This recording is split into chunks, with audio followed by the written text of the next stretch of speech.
Hello everyone, welcome in to Nicholas Sheran Park. I'm going to be playing the whites today, and we will be actually practicing for a big A-tier that we have going on called Spring Runoff, and it is one of the biggest A-tiers in the area. So I figured I'd showcase also these brand new amazing tee pads. Super awesome to see, and yeah, it's great to have some tee pads out at this course. All three layouts actually have tee pads put in, so definitely come check them out if you're in the area. Hole 1 is 840 feet. Basically your first drive, you just want to get it out and into the middle of the fairway there. It's quite a far ways away from the basket here, but mainly you just don't want to go OB, which is on the right or left. The pathway's OB as well as the road. And yeah, you just want to get one down into the middle of the fairway there, and then try and stay clear from this left-hand side where all those trees are.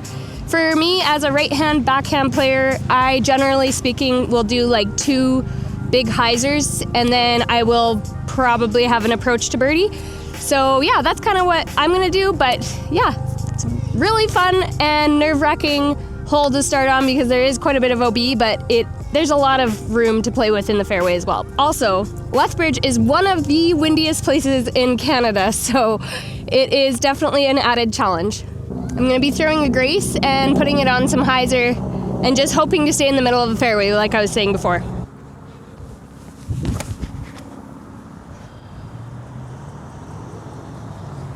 I mean, it's down there, but I'm probably going to be throwing a couple more just because I am doing this for practice for that A-tier. Okay, I'm going to be throwing a DD on a hyzer. We do have a slight tailwind, so hopefully that's good. Now a hyzer.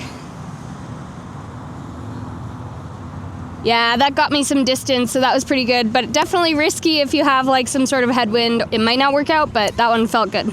All right, so this is where my DD landed. I have my mini down.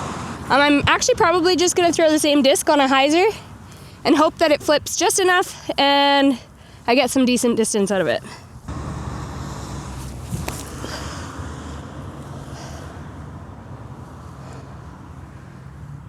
Yeah, if you could be in front of those trees, you'll be looking at a birdie, so that's good. All right, just a little NV approach into the green. I'm gonna be practicing some backhand approaches here. That should be fine, come on. Oh my gosh, I hit the tree, I think. Okay, we have like about a 20-25 footer here left for birdie, so let's see if we can snag that birdie. Got it! Nice. Hole 2, 336 feet to the pin. This is the new tee pad placement for the white tees. And basically all you want to do is just hit this big gap here. You could go like on the right side of it, or you could go like a big sky hyzer, or take this like kind of like middle or smaller gap over here. But you don't want to go on the path. The path would be OB. And yeah, I'm just going to try and hyzer flip my DD. That was a little bit flirting with that first tree there, almost hit first available.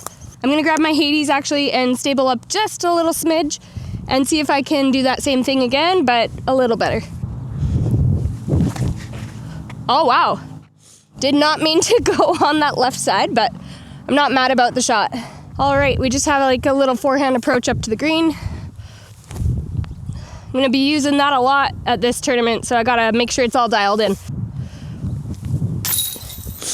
In for the par and on to hole 3. Hole 3, 364 feet. It does have like a elevated carry straight through this gap. That's kind of like the main gap you want to hit.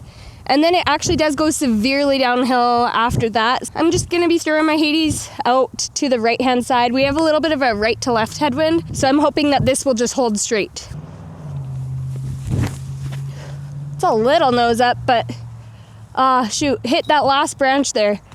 But I should be like on the top of the hill, kind of slightly going down, so it shouldn't be too bad. All right, here's where we landed. Kind of got eaten up by the hill. I'm just gonna jump one up there and hopefully take home the par.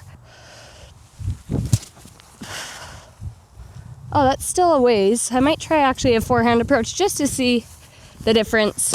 Yeah, I like having like a jump putt approach for something like this where I know that the hill is gonna like help scoop me down there, but the grass is actually quite grabby. So I'll try this guy and see if I can just land it soft.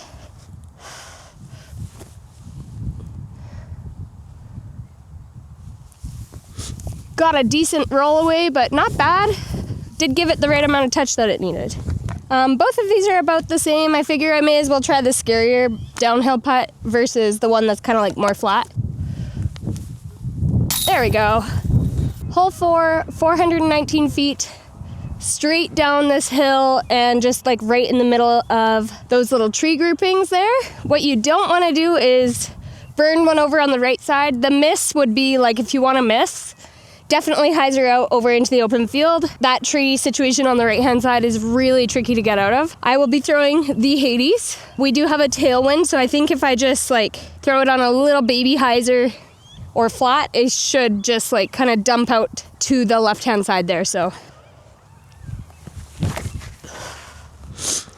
Come on. Oh, a little nose up, but yeah.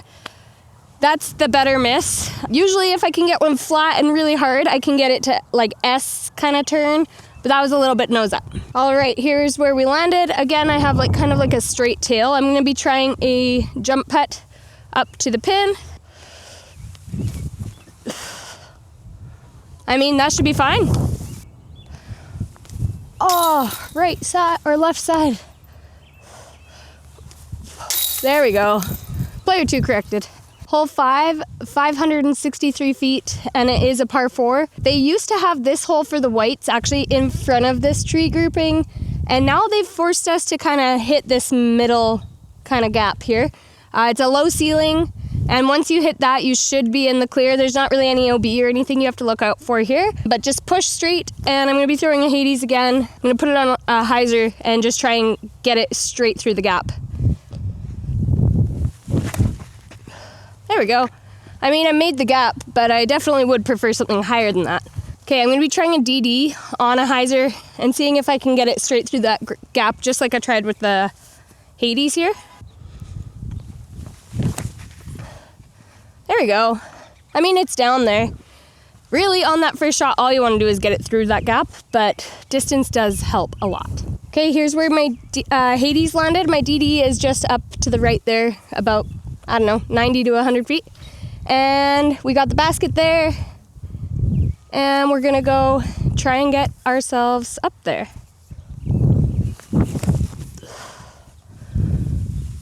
And now hyzer out of it. Wow, that did not go very far. Okay, here's where the Grace landed. I just got a little pitch up. Should just sit nice. And we'll have a top in par. Obviously the birdie is what I want to get, but I am very happy with the par on this hole. Little top in. Hole 6, 287 feet. We used to be a little further back, I believe, or like more to the right, and then there was an option for a big hyzer around this right side, but it looks like they're trying to get us to go straight through this big gap, which I think I'm gonna try it. So I'm gonna throw a sidewinder, just like on a hyzer flip, straight through the gap there. Whew. That is a low shot, but it does get a little bit elevated as you go up there, but I think that should be okay, so we're gonna just play that one and see. Okay, so here's where the sidewinder landed. I feel like if I threw a little bit higher, it would have been like literally at the basket, but not a bad shot. About edge of circle probably, maybe a little further back. Oh, good line, but slightly low. In for the par. Okay, here is hole 7. It's 653 feet. What you want to do for your first shot anyway is just kind of land on the top of this hill. We do have a tree on the right-hand side, this big one, kind of where that guy with the orange shirt is. I don't know if you can see him. That tree there on the right-hand side without any leaves is actually a mando, so you want to stay to the left of that. This whole pathway on the right-hand side is actually OB as well. So definitely just for the first one, just keep it in bounds. Try not to go down the hill is what I try to do, because then my run-up ends up being a little bit funky with like the downhill run-up. So I try to just stay on the top. I'll throw something a little bit stable. I'll throw my destroyer just on this right-hand side and have it come into the left side of the fairway there. And hopefully it just lands nice and soft, not down the hill too much. I'm a little bit down the hill, but that's probably fine. Sometimes I like power down with like a felon and then I can stay on the top of the hill, but today I just decided to go destroyer. Why not? Okay, now that we're kind of like over the hill, you can see where the basket is, just down there, in that little grouping of trees. You could either go like the right-hand side on a big hyzer, because this is the mando tree right here, or you could go straight at it down the middle. I honestly like the big hyzer route because it's very repeatable. So that's probably what I'm gonna do here. Now just get a skip. Yeah, that should be fine. And it is a par 4, so I do have some strokes to play with. So let's go get that one up close for the par. Okay, here's where we are. I don't have too much left to the pin. I'm gonna go forehand approach zone, stand still. Now hyzer in. Wow, that wind's not doing anything. Okay, we gotta look at it. Probably about 25, 20 feet. Okay, here we are. We're closer than I thought. This is not that bad. I would take this all day in a tournament if I could par this hole just like that, as I did. Kind of drew it up exactly how I wanted to. So hole 8, 311 feet. It is just over the crest of this hill, dead straight in the middle of all of those trees there. And I'm gonna be going passion at it. A little bit of a hyzer flip. We have a left to right headwind, so hoping that this will just flip up and stay straight. Yeah, that should be good. Okay, here's where we landed, directly behind this massive tree. I just gotta pick a side and hope to get it up there. Yeah, not much I could do about that. Okay, in for the par. Hole 9, it's 500 feet. They have pushed us back across the path, as well as like kind of more inside, so that you kind of have to choose a gap between these trees. I mean, there is the option of going like wide forehand out here, or if you're lefty, you could go wide hyzer. It's definitely a trickier shot. I think I'm gonna be trying to go straight down this middle gap, backhand hyzer, and hope that it skips up into the opening there. All right, we're gonna go straight at that wide tree.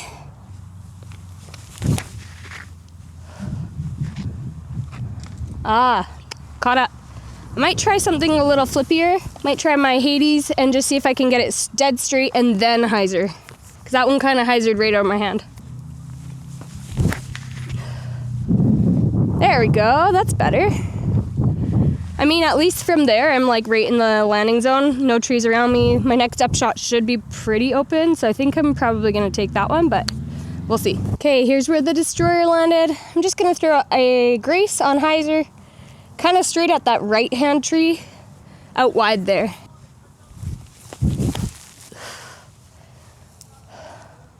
Hyzer. Man, that should be a look at the birdie, so that's not bad. Okay, so just under this tree here, but not bad. Oh my gosh, one more.